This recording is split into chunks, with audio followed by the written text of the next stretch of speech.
you could call a company, and an individual who was well versed in children with physical support needs, an individual would come out and speak to you and see your child and hopefully pick a piece of equipment for them that was based on your budget, your insurance, and that child's specific needs. This person had a wealth of information, in the best cases, that they could draw on to really customize a chair or a walker or whatever the piece of equipment was. Wheelchairs are the biggest cost item, so that's the item I'm going to use mostly in this description, but doesn't have to be wheelchairs. It's just more profound when those high 5 figures are involved. So, and then you'd start duking it out with the insurance company. You'd get a letter of medical necessity and a prescription, and they'd want to give you something cheaper, and then you'd appeal it, and eventually a chair would be arrived upon in terms of needs, in terms of funding, in terms of the family's ability to fund past, in terms of Medi-Cal's ability to pick up as secondary.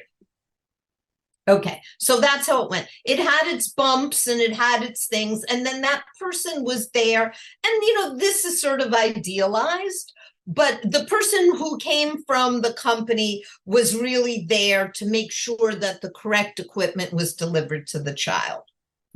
Okay, so that's how it was. Now what's happened is that system that used to exist is being squeezed by two different stakeholders. The first stakeholder it's being squeezed by is the durable medical equipment company itself, which has now become a national, which is now all into scalability because they've negotiated contracts with the insurance companies and they have a box of dollars. And if your child needs what they're ready to deliver, it's still okay.